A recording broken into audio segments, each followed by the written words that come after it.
भागलपुर के पास बसे छोटे से रामपुर गांव में रमेश नाम का एक गरीब आदमी रहता था। उसका घर बहुत साधारण था, लेकिन उसके सपने बड़े थे। रोजी रोटी के लिए रमेश गांव के चौक पर एक छोटा सा ठेला लगाता था, जहां वह शाम होते ही अपनी मशहूर चिकन करी बनाकर बेचता था। गांव में लोग कहते थे कि रमेश के हाथ में जादू है। उसकी बनाई हुई चिकन करी की खुशबू दूर दूर तक फैल जाती थी। जैसे ही सूरज ढलता, लोग धीरे धीरे उसके ठेले के पास इकट्ठा होने लगते। उस दिन भी शाम ढल चुकी थी। रमेश ने अपना चूल्हा जलाया और कढ़ाई में तेल डालकर मसाले भूनने लगा। थोड़ी ही देर में पूरे चौक में मसालों की खुशबू फैल गई। तभी गांव के 2 आदमी वहां आ पहुंचे। अरे रमेश भाई, आज सुबह से कुछ खाया नहीं है, जल्दी से गरम गरम चिकन करी दे दो, बहुत भूख लगी है। अरे क्यों नहीं भाई, अभी बना कर देता हूँ। और सुनो रमेश भाई, मेरी चिकन करी जरा कम तीखी बनाना, ज्यादा मिर्च खाई नहीं जाती मुझसे। अरे भाई, चिकन करी भला कम तीखी होती है क्या? रमेश भाई, मेरे लिए तो सबसे तीखी चिकन करी बनाना, मुझे बहुत तीखा पसंद है। अच्छा, इतना तीखा खाते हो तो जरा ज्यादा ही तीखी बनवाओ। आज मैं भी देखता हूँ कितना तीखा खा लेते हो। हाँ हाँ, जितना तीखा बना सकते हो बना दो, मुझे कुछ नहीं होगा। ठीक है भाई, एकदम कम तीखी और एक सबसे तीखी चिकन करी बनाता हूँ, फिर बताना कैसी लगी। रमेश जल्दी जल्दी काम में लग गया। उसने कढ़ाई में तेल गरम किया, प्याज, टमाटर और मसाले डालकर भूनने लगा। फिर चिकन के टुकड़े डालकर एक प्लेट के लिए हल्की मिर्च और दूसरी के लिए ढेर सारी लाल मिर्च डाल दी। कुछ ही मिनटों में दोनों प्लेटें तैयार हो गईं। रमेश ने प्लेटें आगे बढ़ाते हुए कहा, लो भाई, तुम्हारी चिकन करी तैयार है। दोनों ने पहला कौर लिया। कम तीखी वाली चिकन करी खाने वाला आदमी खुशी से बोला, वाह रमेश भाई, तुम्हारी जैसी चिकन करी पूरे भागलपुर में कोई नहीं बनाता। क्या स्वाद है। लेकिन जैसे ही दूसरे आदमी ने अपनी तीखी चिकन करी खाई, उसका चेहरा लाल हो गया। अरे भाई, सारी मिर्च मेरी प्लेट में डाल दी क्या? ये तो आग लग रही है। अरे भाई, तुमने ही तो कहा था ना, जितना तीखा बना सकते हो बनाओ। दूसरा आदमी मजाक उड़ाते हुए बोला, हा, अरे बड़ा आया तीखा खाने वाला, क्या अपने आप को नरेश भाई समझता है क्या? दोनों जोर जोर से हंसने लगे। असल में पूरे गांव में नरेश भाई का नाम मशहूर था। वह गांव का सबसे बड़ा तीखा खाने वाला माना जाता था। गांव में रमेश की तीखी चिकन करी की बात किसी तरह गांव के सबसे बड़े तीखा खाने वाले नरेश भाई तक भी पहुंच गई। नरेश भाई सीधे उस आदमी के पास गए जिसने पहले रमेश की चिकन करी खाई थी।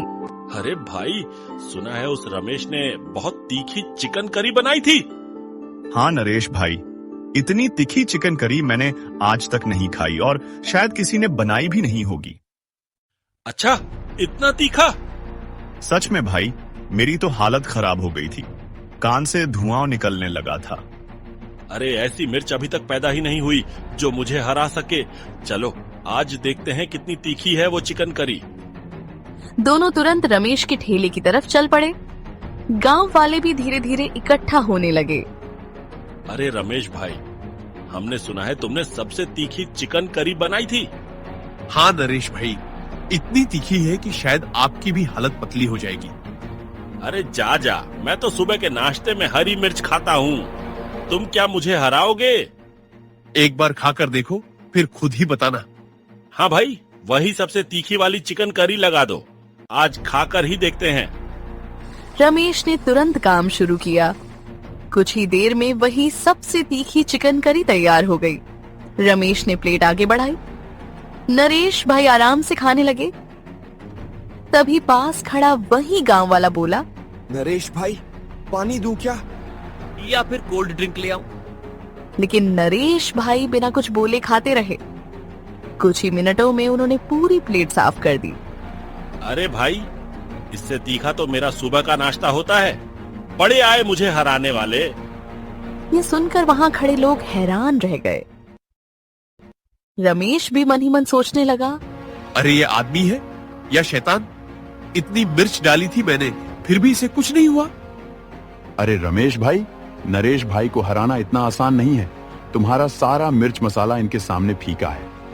भीड़ में खड़े लोग हंसने लगे, लेकिन रमेश के मन में अब एक नई जिद पैदा हो चुकी थी। वह मन ही मन बोला, नरेश भाई, अब मैं ऐसी चिकन करी बनाऊंगा कि आपको भी पसीना आ जाएगा। जल्दी से रमेश गांव की किराना दुकान पर पहुंचा। अरे भाई, तुम्हारे पास सबसे ज्यादा तीखी कौन सी मिर्च है? रमेश भाई, ये देखो, एवरेस्ट का सबसे तीखा मिर्च पाउडर। अगर इसे थोड़ा सा भी खाने में डाल दो तो खाना आग बन जाता है। अरे वाह, यही तो मुझे चाहिए। जल्दी से इसके 2 पैकेट दे दो। दुकानदार ने पैकेट थमा दिए। रमेश पैसे देकर तुरंत वहां से निकल गया। अब वह सीधा नरेश भाई के पड़ोसी के घर पहुंचा। अरे रमेश भाई, कहिए कैसे आना हुआ? भाई, क्या तुम मुझे बता सकते हो कि नरेश भाई खाने में ऐसा क्या खाते हैं कि इतनी तीखी चिकन करी भी आराम से खा लेते हैं? अरे रमेश भाई, आपको ये क्यों जानना है? बस भाई, मुझे पता करना है कि वो इतना तीखा कैसे खा लेते हैं। कहीं उनके खाने में कोई जादू तो नहीं? भाई, मुझे तो नहीं पता वो क्या खाते हैं, लेकिन अगर सच में जानना है तो उनकी दादी के पास जाओ। बचपन में वही उन्हें संभालती थीं। अच्छा, उनकी दादी कहाँ मिलेंगी? वो तो अपने खेत में मिलेंगी। उन्हें खेती करना बहुत पसंद है। ये सुनकर वह सीधा खेत की ओर निकल गया। थोड़ी देर बाद वह खेत पहुंचा। दादी माँ, मुझे जानना है कि आपने नरेश को ऐसा क्या खिलाया है कि वो इतनी तीखी चीजें भी आराम से खा लेते हैं? अरे बेटा, इसमें कोई जादू नहीं है। उसे बचपन से ही हरी मिर्च खाने की आदत है। वो हर रोज ढेर सारी कच्ची हरी मिर्च खा जाता था। अच्छा, इसलिए उसे कभी तीखा नहीं लगता? हाँ बेटा, इसी वजह से वो कितना भी तीखा खा ले, उसे कुछ नहीं होता। दादी, अगर मैं नरेश भाई को ये एवरेस्ट का सबसे तीखा मिर्च पाउडर खिलाऊं, तो क्या उन्हें तीखा लगेगा? अरे बेटा, ये तो बहुत आम मिर्च पाउडर है नरेश के लिए। इससे उसे कुछ भी नहीं होगा। ये सुनकर रमेश सोच में पड़ गया। तो फिर दादी, ऐसा क्या खिलाऊं जिससे नरेश भाई को सच में तीखा लगे? दादी थोड़ी देर चुप रही, फिर बोली, बस एक ही मिर्च है बेटा। अगर वो खा ले तो उसे भी तीखा लग सकता है, वरना बाकी सारी मिर्च उसके सामने फेल है। अरे वाह, कौन सी मिर्च है दादी? जल्दी बताएं, मैं अभी लेकर आता हूँ। बेटा, वो मिर्च हमारे यहाँ नहीं उगती, वो तो विदेश में उगती है। ये सुनते ही रमेश का चेहरा उतर गया। तो फिर दादी, मैं उसे कैसे हराऊं? अगर सच में नरेश को हराना है बेटा, तो वही मिर्च तुम्हें ढूंढ कर लानी पड़ेगी। अब रमेश गहरी सोच में पड़ गया। उसे दुनिया की सबसे तीखी मिर्च ढूंढनी थी।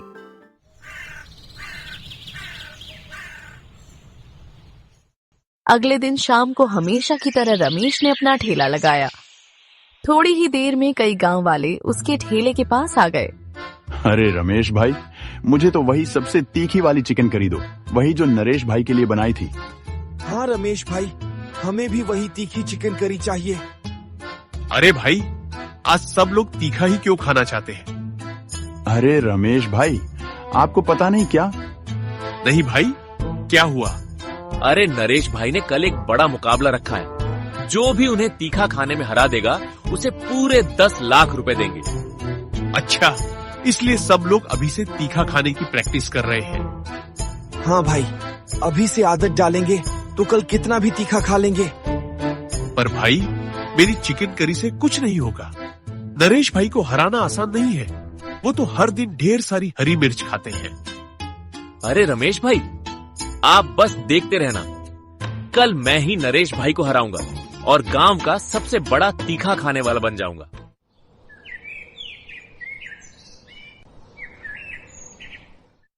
अगले दिन पूरे गांव में उत्साह का माहौल था। चौपाल के पास बड़ी भीड़ जमा हो गई थी। नरेश भाई बीच में बैठे थे और उनके सामने हरी मिर्च से भरी टोकरी रखी थी। 3 गांव वाले भी मुकाबले के लिए तैयार बैठ गए। सुनो भाइयों, ये रही हरी मिर्च। जो भी सबसे ज्यादा खाएगा और आखिर तक बैठा रहेगा, वही जीत जाएगा। सबने सिर हिलाया और मुकाबला शुरू हो गया। सब लोग हरी मिर्च खाने लगे। नरेश भाई तो आराम से मिर्च खाते जा रहे थे। जैसे कोई साधारण खाना खा रहे हो, लेकिन दूसरी तरफ गांव वालों की हालत खराब होने लगी। एक आदमी ने 2 मिर्च खाई और तुरंत उठ खड़ा हुआ। अरे बस भाई, मुझसे नहीं हो रहा। कुछ ही देर में तीनों गांव वाले हार मानकर उठ गए। नरेश भाई हंसते हुए बोले, क्या हुआ भाइयों, इतनी जल्दी हालत पतली हो गई? अरे नरेश भाई, ये इतनी तीखी मिर्च कहाँ से लाए हो? बहुत तीखी है। अरे भाई, ये कोई आम मिर्च नहीं है, ये बहुत खास मिर्च है। भीड़ में खड़ा रमेश ये सब ध्यान से देख रहा था। ये सुनते ही वह चौंक गया। वह मन ही मन सोचने लगा, लगता है ये वही मिर्च है जिसके बारे में दादी माँ ने बताया था। तभी तो गांव वाले इतनी जल्दी हार गए और नरेश भाई ने भी ज्यादा मिर्च नहीं खाई। मुझे पता लगाना ही पड़ेगा कि नरेश भाई ये खास मिर्च कहां से लाते हैं।